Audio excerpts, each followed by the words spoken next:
Good morning, good afternoon, or good evening, depending on where you are. Thank you for joining us for this Steinway & Sons webinar in online instruction. I understand we have 1,000+ piano teachers here today, and that is thrilling. This is a very anxious time, apart principally from obvious health concerns from the novel coronavirus. Much of the world is out of work at the moment, or soon will be, and doesn't know exactly for how long. So at Steinway & Sons, we know that there are many piano teachers, the 1,000 or so at this webinar, and thousands more out there across the globe who are desperate to transition to remote online instruction.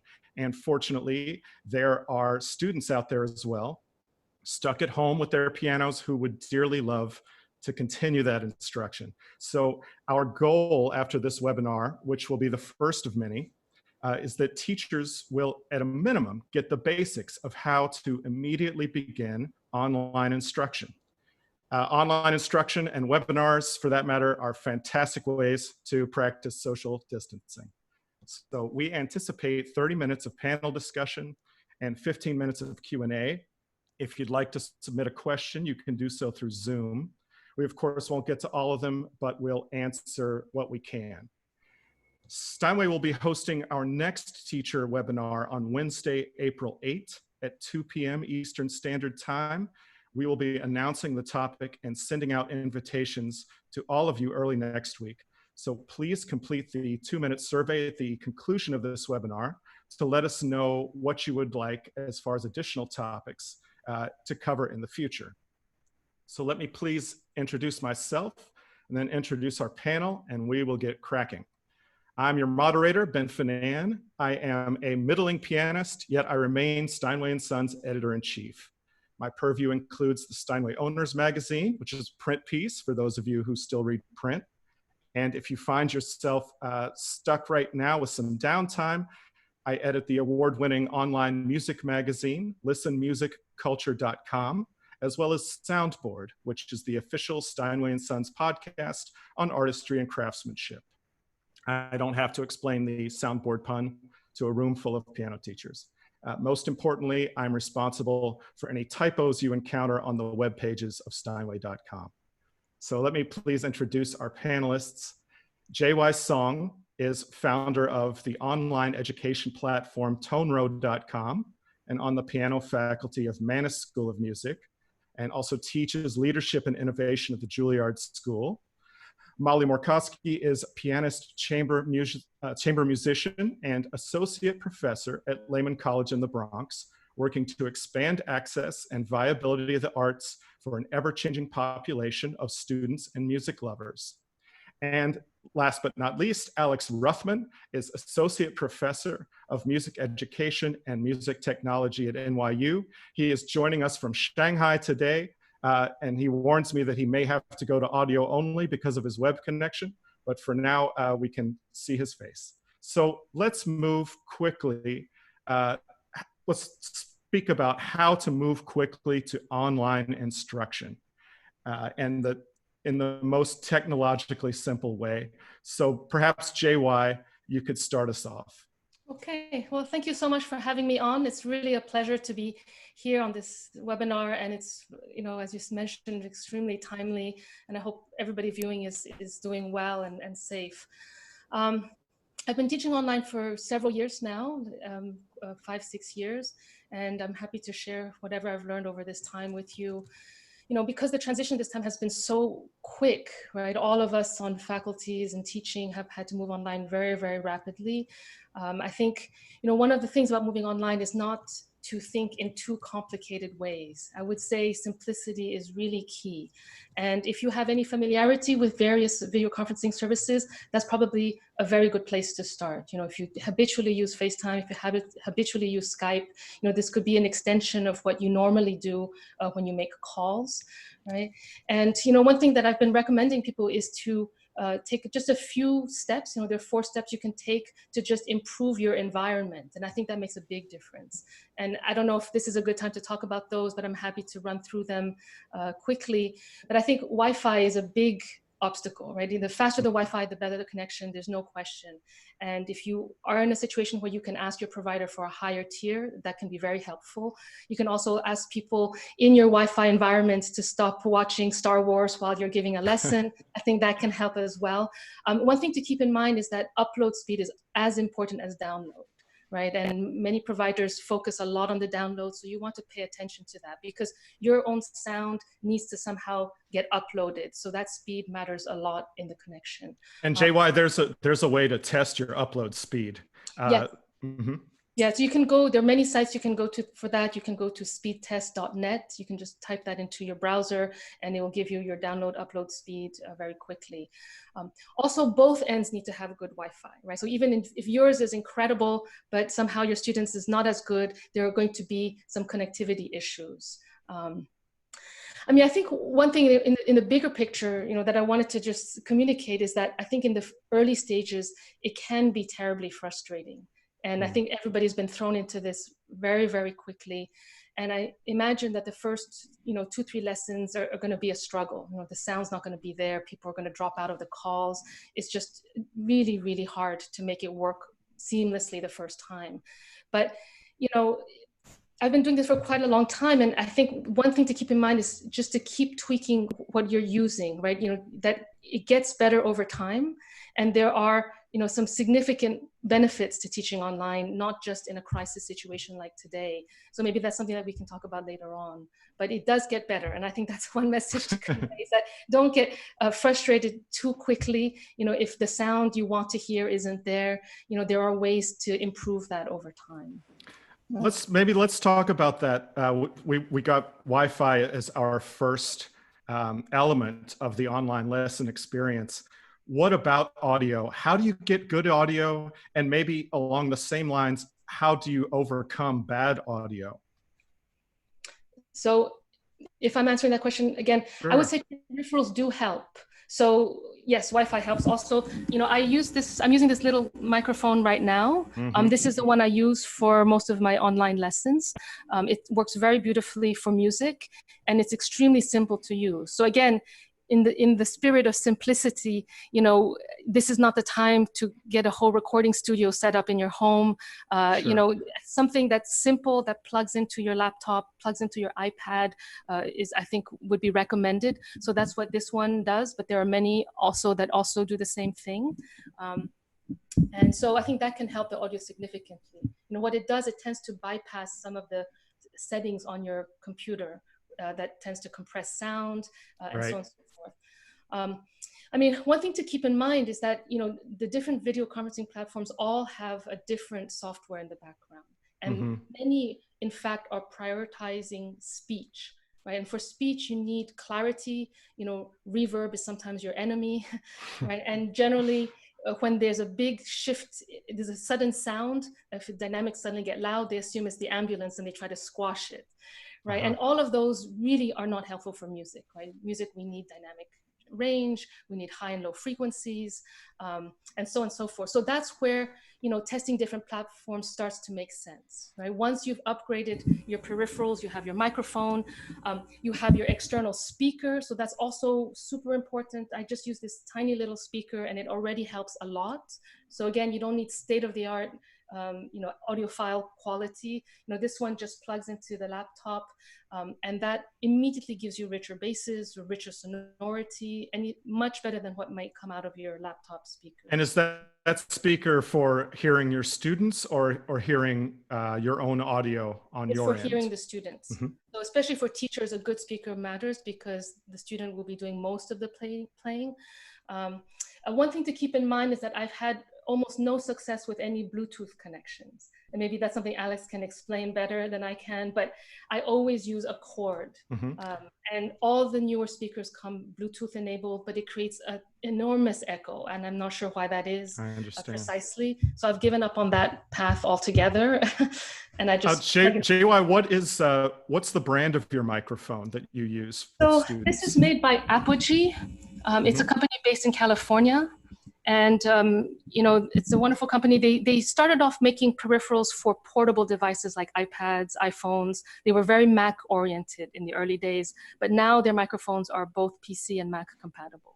Mhm. And they've been very supportive also during these times. I was in touch with them to ask them, so many students now need microphones urgently. And so they just last week posted a sale on refurbished mics. They also have some institutional discounts, so they've been great on that front. That's great. Before we go on to the next element, Alex, would you like to weigh in on Wi-Fi and audio and perhaps address JY's concern with Bluetooth?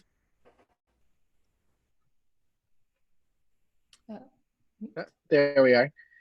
Sure. I think I agree completely with everything there.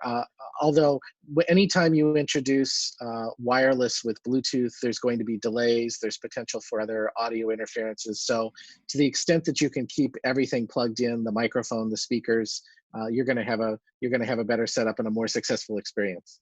Mm-hmm. Maybe we should have spoken about this first, but what platform do each of you use to give online lessons? What has worked best in your experience? I'm using so far Zoom. You're using Zoom, okay. And JY?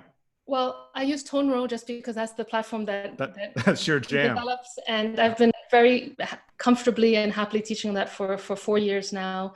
I mean, I would say, in terms of the software involved, that we clearly we're optimizing for music, and I think that's perhaps where it's different from, let's say, at least FaceTime or Skype, because their largest use case by far is speaking. And the difference with speech is that it's very monotone. There's almost no dynamic variation, and you really do need clarity to understand the syllables. Mm-hmm. And so the codec that we use removes a lot of these constraints. And, if we were both ends in a recording studio, we should presumably hear CD quality sound, although it is, I have to admit, hard to achieve. But yes, I give all my lessons on ToneRow. And Alex, what do you use? Oh, sorry. Sure. So I do a lot with Zoom, but I've been trying multiple platforms through here. Zoom actually has an advanced setting that you can go into called Preserve Original Audio, which bypasses a lot of the filtering that what JY has been talking about that can improve the sound quality. But here in China, a lot of teachers are now giving their lessons over WeChat. And then in the US, I see more and more using their mobile phone with that because they don't have their laptop set up and they're kind of used to using that. So they're using FaceTime, they're using things like that. And to me, this is really also an opportunity because of the limitations of the quality of audio, both you on your end as the teacher sending audio to your student and hearing your student back. It's really another opportunity to think about what can you pre-record and send back and forth through a process of video exchange.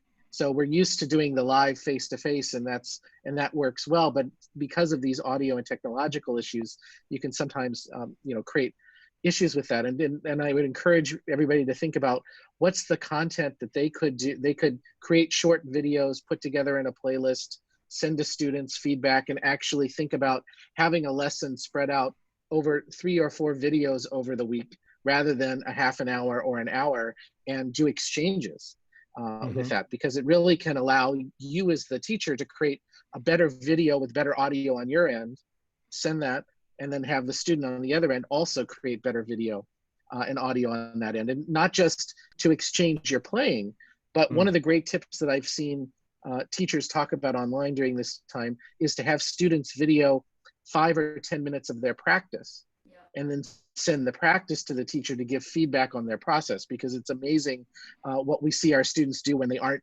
with us. And this is an opportunity to kind of get an insight and a window into how your students practice when you're not there, and can really open up some revealing and helpful ideas and tips for feedback. So that's an interesting notion, that to break up this concept of the traditional lesson where we're both there for half an hour, 45 minutes, or an hour, and to break it down into back and forth.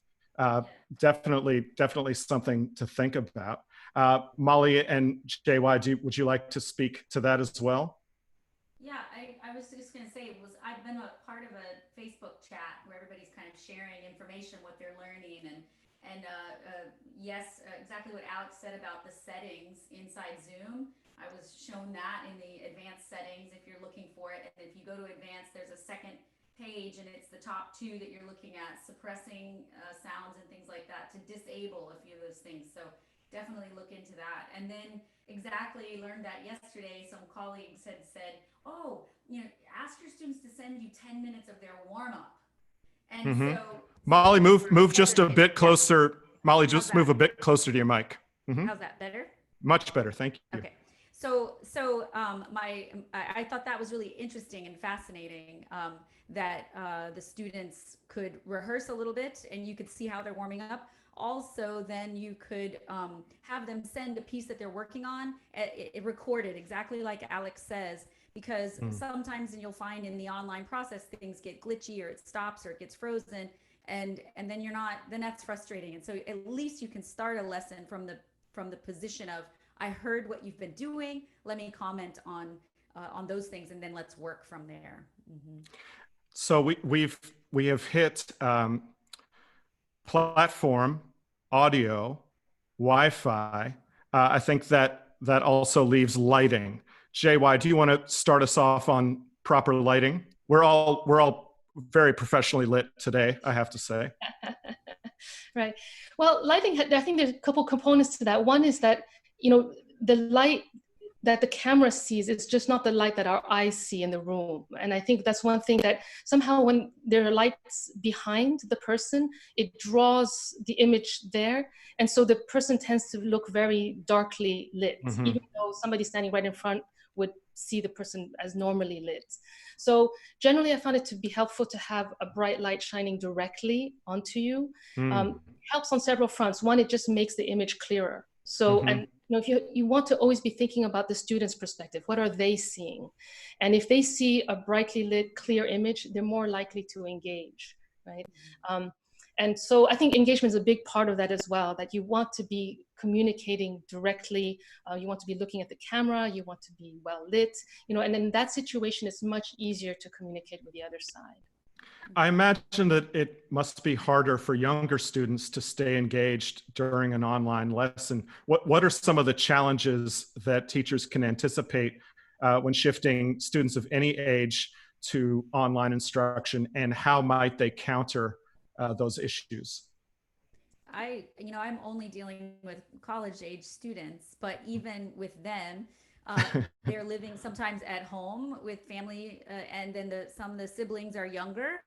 So I just had like 7 hours of teaching the other day, and so we went through it, but there was lots of yelling and screaming going on behind. And I finally asked the student, I said, so next time, could you kind of ask your kiddos, your brothers and sisters, that this is 30 minutes when I have to be with my teacher, or an hour, and that's hard. That's sacrifice on the whole part of the family. If you're living in a place like New York where people share smaller spaces, it's easier if you're living somewhere where there's a piano room, but that's not the case in New York anyway. And a lot of my students up at Hart Conservatory, same thing, they're living in very small spaces, and so it's tricky, very tricky. Alex, anything to add on maintaining online engagement during lessons? Of course, you have a good solution for that, which is through YouTube videos and some back and forth. But when you're both online at the same time, how do you keep student engagement during instruction? Sure. Well, I mean, I think particularly for younger students and children taking lessons, it's really and it can be tough now with parents balancing multiple things, but to the extent that you can get the parents involved in being there with them and learning along with them. And we know from Suzuki pedagogy that, that's about involving the family in the lesson. And I think opening those invitations to being there and working with it. And again, really thinking about what you can do well together and what might be best kind of split out over maybe 2 connections over the week for a shorter amount of time rather than one at the same time for younger kids. JY, I want to get back to our discussion of audio and good audio versus bad. If you're finding, I imagine at first there needs to be a lot of communication between the student and the teacher. And so far as, are you hearing this clearly? You know, I'm not picking out some of the treble notes or some of the bass, but how can you make adjustments as you go? How do you know when you've found your proper audio setup? Yeah, so it's true. It's hard to be aware of what the other side is hearing. But again, on Zoom, as in other platforms, it's possible to record lessons. And I think that's one area of learning, that if you have the time to review the lesson afterwards, you can start understanding, you know, if the gain was too low, if the voice was clear or not, and you start making little adjustments, you know, try to remember where your setting was initially and make that adjustment later on. So I think, you know, again, it's learning over time and constantly finding opportunities to revisit the setup that you initially have. I think that's a really great point, because when you're in the moment, it's hard to know what if something has even gone wrong. And maybe listening back, you can say, oh, okay, this level's too low, this level's too high. And you don't have to, in a way, it takes that worry away during live instruction, so you can focus on the needs of the student and then do some troubleshooting afterward from lesson to lesson. I think it's important to remember that online instruction is an evolving thing and an evolving practice, and we may be in it for quite a bit. So it's okay to start and not have a great experience, but stick with it. Just like that bad sitcom that gets better in the second season. Nice. I'd like to remind our panelists that if they have a question now, we will address those questions in a few minutes, but we won't be taking in phone calls. So if you submit your questions via Zoom, we will be answering those questions after the discussion in just a few minutes. Ben, I have a question that I'd love to ask Alex and JY. Absolutely. That's okay. Totally why you're here. Awesome. First of all, JY, why didn't I call you when this started? Man, so I have spent a lot of time with my colleagues. That's another way on the phone, them playing for me hearing them back, and they taught me so much. It's been amazing. But I have one question from the other day teaching, as long as I did, and I'm still trying to work this out. I have a Canon Power. Okay, now JY said don't get fancy. So she's right. She's absolutely right. However, one of the frustrations I have found, even doing online lessons before this time, because I've done a few, for piano, first of all, I'm holding a mic, which I wouldn't be if I'm demonstrating, right? So you might want to get a mic stand because we need two hands. But if you only use your computer, then, you know, you put it over, I was putting it over to my right side of the keyboard, right? And up high enough that they could see the keyboard while I played. But then I found, because as JY said, most of the time you're going to be listening. So two things. One, I was leaning down and, you know, kind of trying to get my face in the frame. So please, every pianist out there, find a place for your computer that's comfortable for you, because at the end of the day, my back was killing me. And I thought, oh my gosh, I have to really be careful about me here, you know, as a player. So I've got my keyboard or my computer now up on my keyboard because it's a little more upright for me. And then I have, because you can screen share on Zoom, but even if you don't have Zoom, there's other screen sharing things. The screen share on Zoom is very glitchy. So I went to an external QuickTime player. And I have it so that if I could share my screen anyway, I put up, oops, sorry, I probably just lost you. Did I lose you? I moved everything. Can you guys hear me anymore? Yep. Can you hear me? Yeah, so up here, I have like a car mount for your iPhone. And I put my iPhone up here and it's reverse angle. And so as you can see in there, if you can see, it's like the whole keyboard. So I have an overhead projection of the keyboard so that I really want to have right side view horizontal, and I want to have overhead, because I find in my lessons where my students are in cramped spaces, like I'm seeing the back left elbow and I'm like, right. Can you, you know, so it really does matter their setup, but like, how can I share that screen on Zoom? So I really like to know this. How can I share that screen? I know it's shareable. Sorry, Alex, you're dying to answer. But it's shareable, but then what happens is everybody else gets tiny. I go away, my face goes away, which I don't care. I don't need to see my face. But the student also gets small. So the keyboard's really big on their side, and the student can still see my face, even though I can't see them. But I can't, there's no second picture.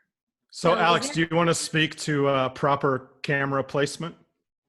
No, I think the approach that you're doing, Molly, is great, and to use your phone as that second screen in, yeah, as a webcam. I'm not aware of a way of doing that directly in Zoom without having another third-party software where you share that and then that works in. A lot of teachers are using that with QuickTime, and then sharing from there from another way. You can have the QuickTime window open when okay, you I think we're losing, and that will sometimes help that. Okay, I think we're losing Alex's audio a bit. But JY, do you want to also speak to? No, it's okay. Do you want to speak to camera placement? Yeah, so that's one of the frustrations that happens in lessons, that the other party simply vanishes midstream. Yeah. So again, stay with it. But yeah, I think maybe one way is to just invite another party to your Zoom meeting, right? And then you can just use another browser and just log in that fashion. So if you have another email address, you could probably just pretend you're two people, have one person on the phone, one person on the camera, and that should probably allow a 3-party call on Zoom. So I should have 2 accounts. Yeah, but more generally though, I would say there's a very limited screen real estate that we all have. It doesn't matter if it's a laptop or an iPad. And again, I think one of the guiding principles that we had when I was thinking through all these issues is that I think at the end of the day, that communication between the teacher and the student is truly the most important thing to preserve. And anything that enables that closeness, that enables that trust over video conferencing is truly what allows the student to learn.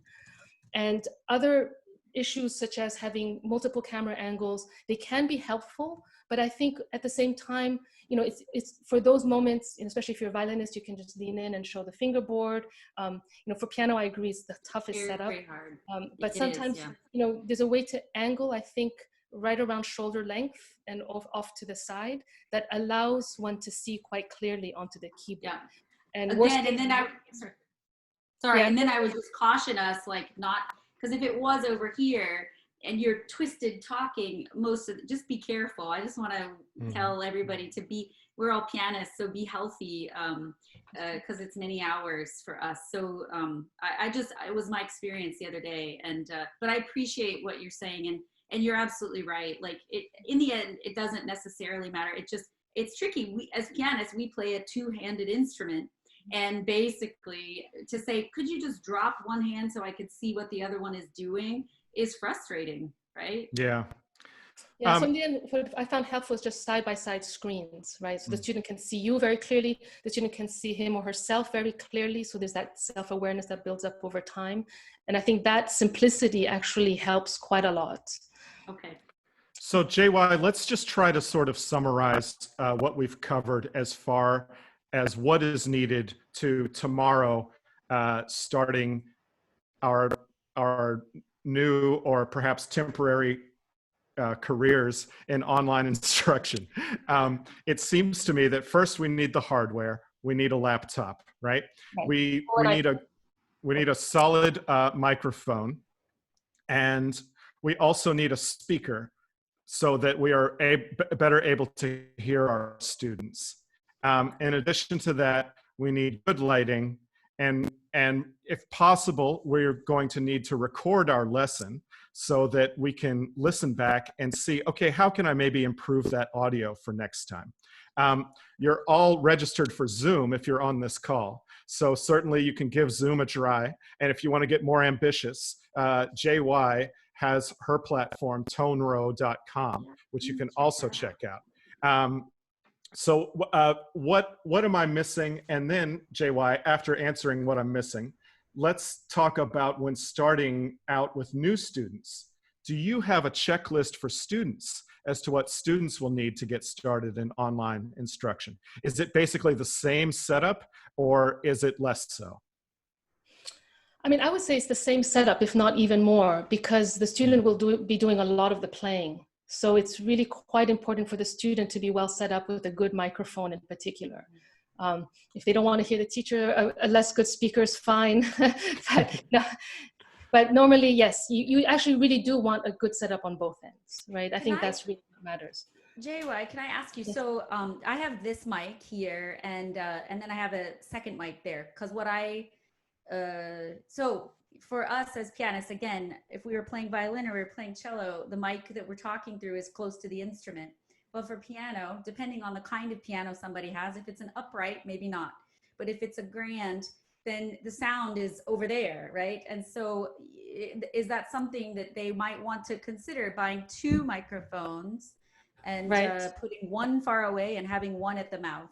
Yeah, so again, I have this little one that's very easy to move around. So sometimes when I'm strictly speaking, I do what I'm doing right now. I just bring it closer to my mouth.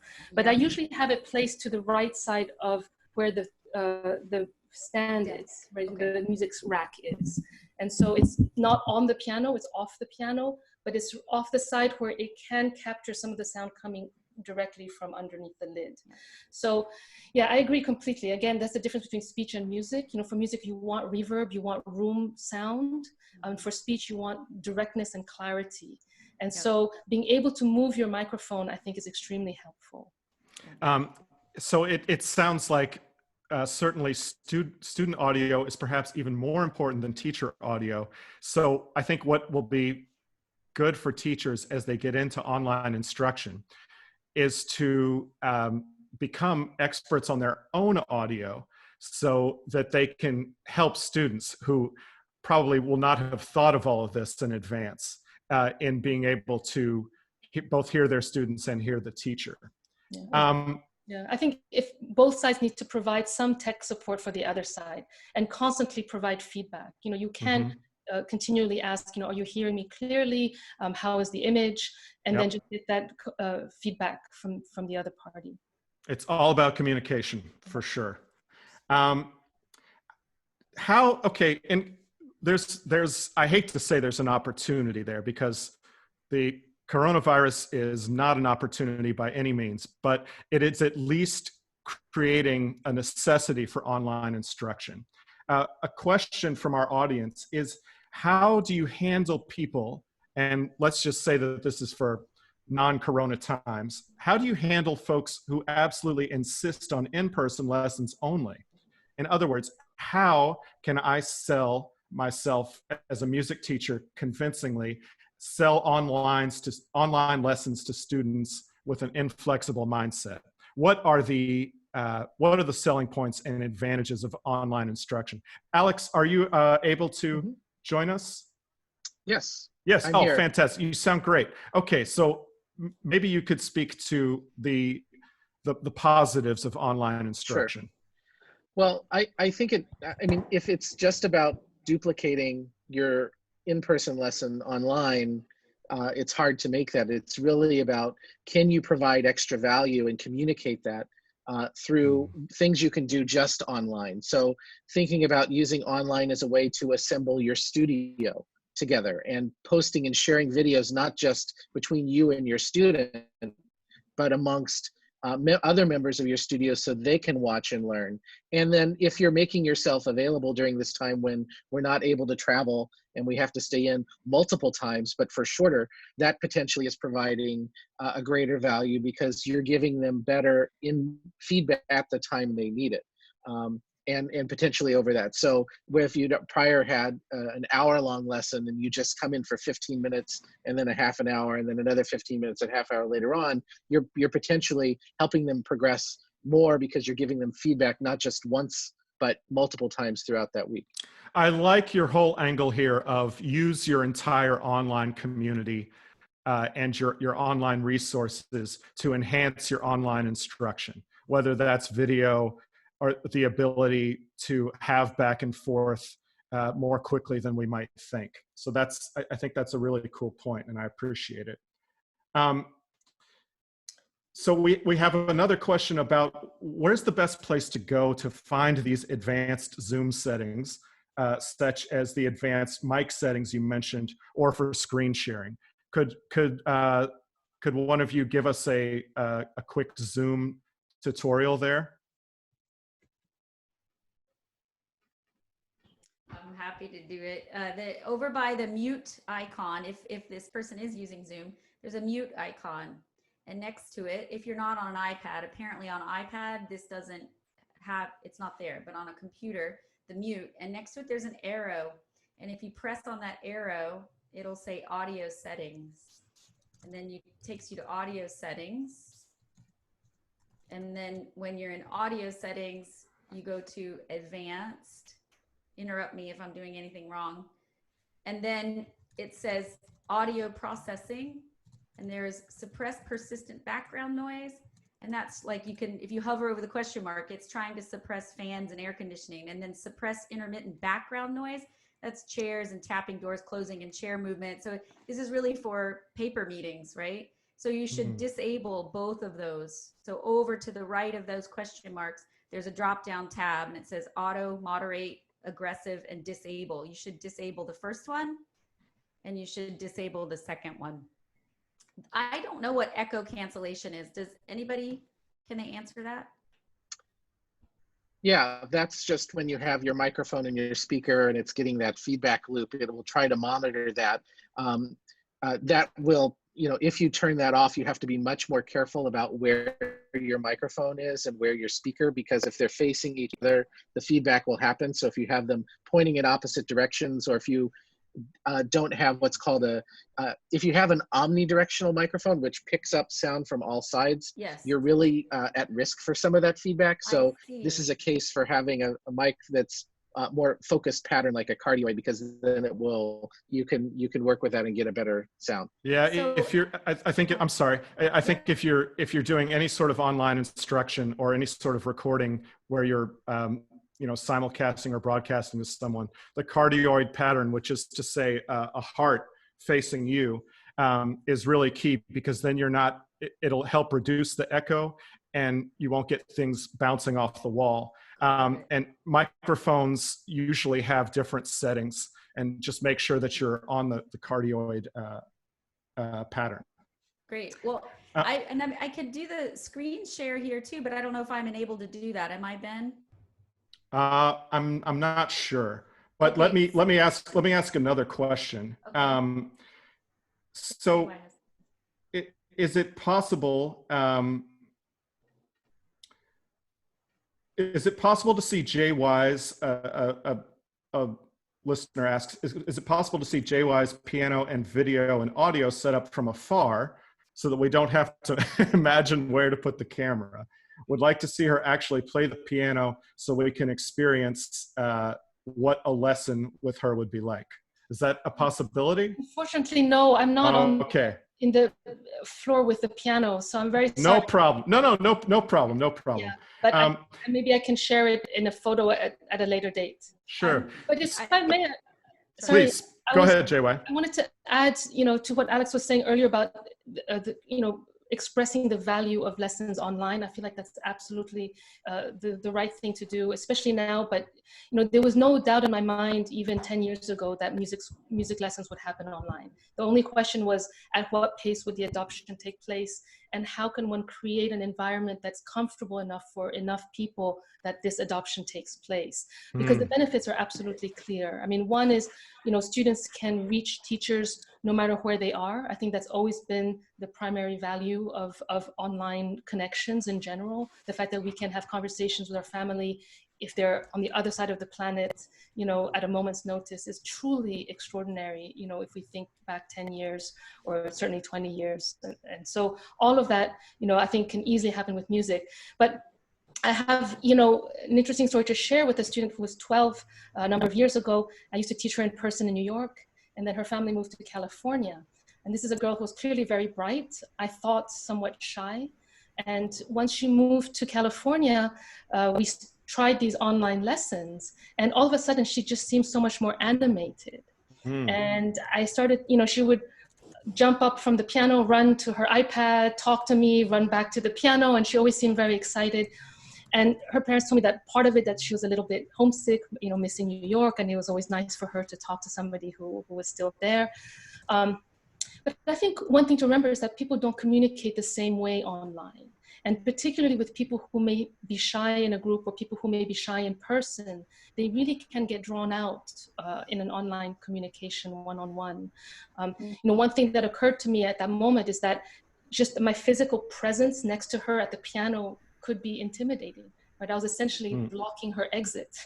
So if she had any desire to jump up or go out the door, you know, essentially I was in her way. And, you know, maybe she just felt a little bit more, you know, confined.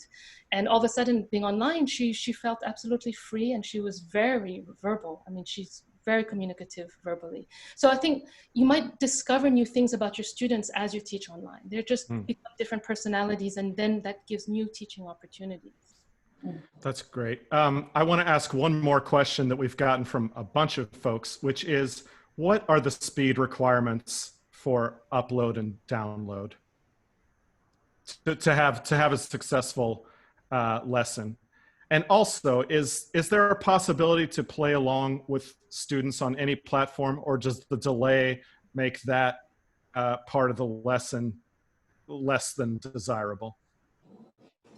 So I don't know if maybe Alex can answer the technical question, but I would say from my experience, it's been roughly 20 megabits download upload, where the lesson does not get interrupted in some shape or form. So, and the 20 megabits download is usually not a problem these days, but upload, I would say, can present some problems.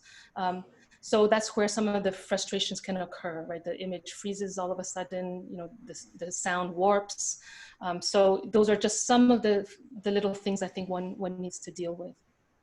Alex, do you want to speak to Sure. Technical requirements? Yeah, I mean, I'd agree with that about 20 megabits is the minimum kind of for this back and forth. But if you find that you or your student doesn't have that, that's where it's primed to then start doing some video exchanges in and around that, and then coming in and focusing on the verbal feedback face-to-face over the video live, and allowing the musical communication to happen asynchronously.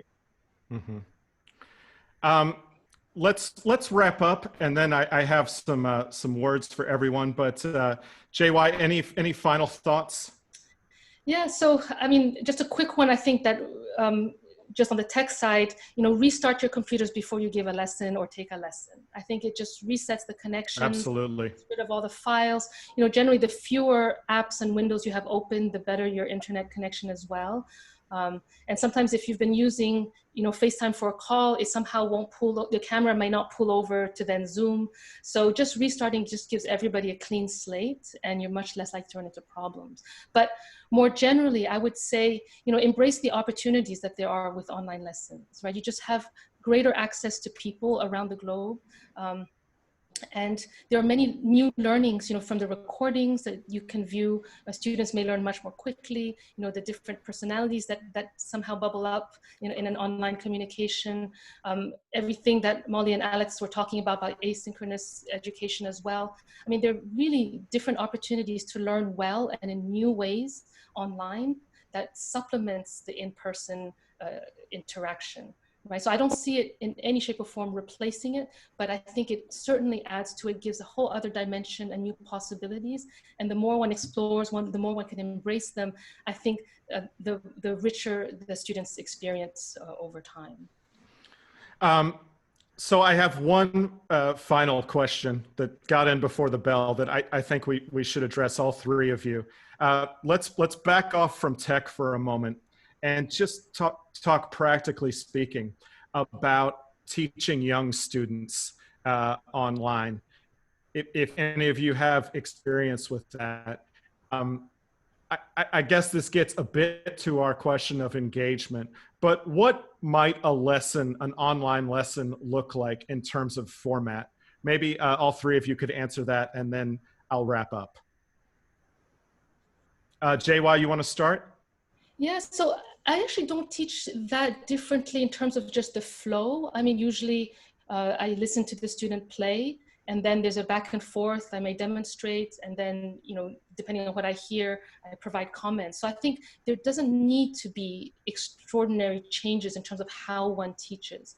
I do agree with Alex that it's important to perhaps be more verbal. You know, I think it's important to speak clearly. You know, maybe not engage in such long-winded explanations. I think online somehow the tighter the explanation it is, you know, maybe supplemented with, I mean, reinforce it with writing. So many of these platforms have chats, so you can itemize what it is that you want them to do for the following week.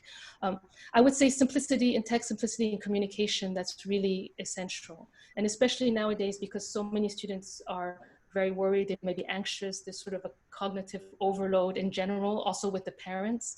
You know, the simpler you can make the communication, the more you can reinforce it with simple items, give them the scores, give them the notes, try to be as verbally communicative as possible. I think all of that really, really helps. Mm-hmm. Molly, any advice as far as how you give an online lesson, practically speaking, or differently from in person? I agree with JY, mostly just keeping things very similar. It's been very enlightening to see the spaces where my students are living, not necessarily their home and surroundings, but what is their piano setup. And that's really excellent, because especially as the student is an older student and playing more difficult repertoire, you can start to see they're sitting too low, they're sitting too high, and this is the way they're practicing all week long until they come to you. So that's really, really been wonderful to say, oh, okay, let's make sure this. Most of my students aren't so intimidated by the tech; they rather love it, actually. So I think you might find that your students are like, cool. And there's all these free apps where they could definitely communicate with their colleagues inside your studios. If you have 20 kids, get them starting to mess around with BandLab or a cappella, or if they're, you know, a garage band, just they can start to put duets together even. And not at the same time on an online platform, there's a latency issue. That's not solved yet, but they can record with one another, and that's fantastic. And so I think all of that's been really, really wonderful. And I don't think I've really encountered anything other than at the college level.